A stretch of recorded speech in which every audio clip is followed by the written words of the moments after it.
Hi everyone, thank you for being with us here on KREM 2 News at Noon. I'm Laura Papetti, and it is right at the top of the noon hour. We're gonna get a chance to look outside, which has been absolutely gorgeous, and hopefully you'll get a chance to be outside later today as well. We have Thomas Patrick standing by, meteorologist, with what we can expect. Thomas, it's so pretty outside today and really mild. Yes.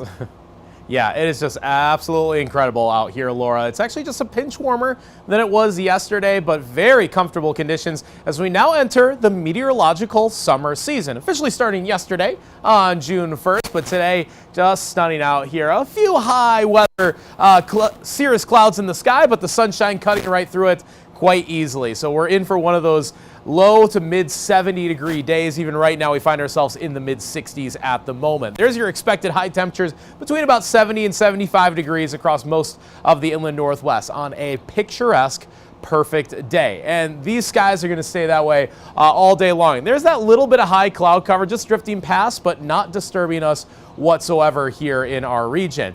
And all this week is going to feature sunshine day in and day out. The only thing that's going to change is that our temperatures will gradually warm up day in and day out. So we'll go from a near average day today, temperature-wise, to much above average by the end of the week and the weekend ahead. The only question is, can we hit that 90-degree mark for the first time this year? Well, I'll detail just how warm conditions are going to be through this extended outlook in my full forecast. Those details in about 10 to 15 minutes.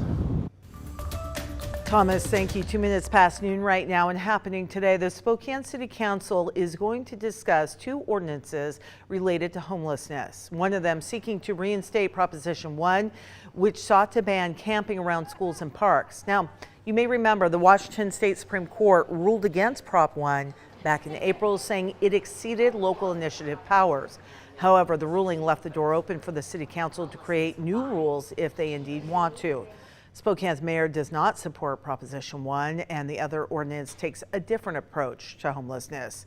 Of course, we're talking about Mayor Brown, Lisa Brown's Home Starts Here initiative.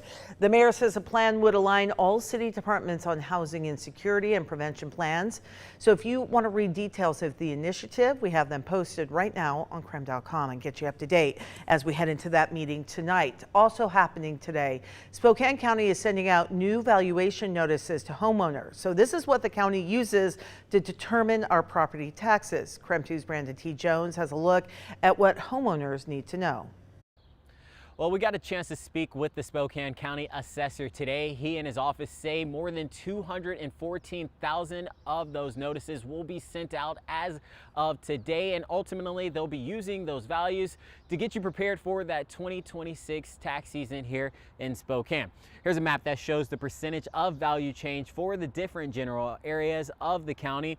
Overall, the county assessor says the real estate market has calmed down in most areas, but land is in high demand and prices continue to rise. He also noted price increases for mobile homes.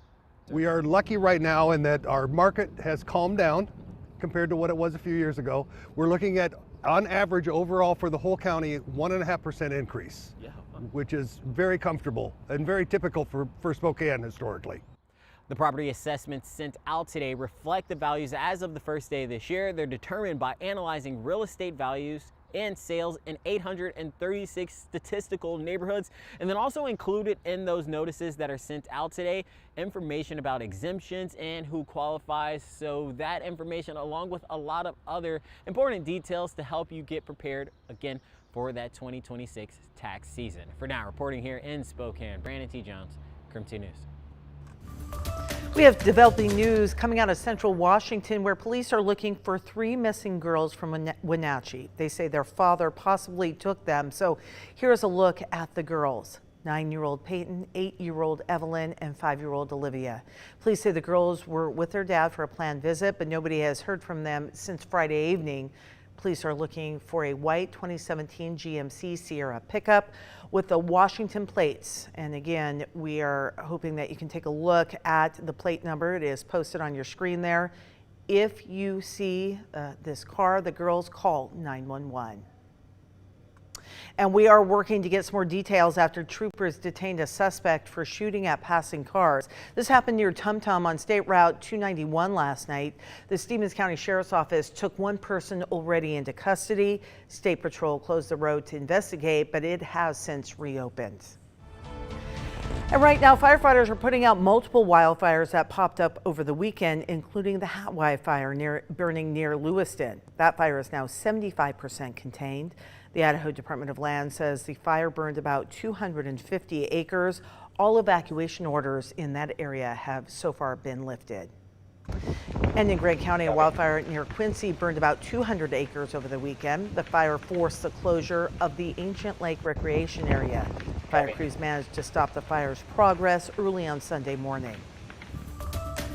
This is coming in new at noon. The suspect in the flame-throwing attack in Boulder, Colorado has now been charged with a federal hate crime. Police say 8 people were injured in the attack on a group that supports Israeli hostages. Jason Allen has an update on that investigation.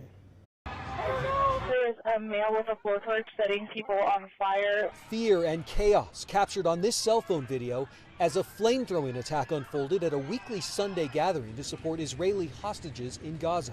One person caught on fire from head to toe, and they were burning up. Their whole body was burning up. Stay away! It happened on Boulder's Pearl Street Mall. People rushed to douse victims, aged 52 to 88, with water, while the suspect was seen just feet away, yelling anti-Israel comments. Police say 45-year-old Mohammed Solomon used a makeshift flamethrower and bottles filled with flammable liquid.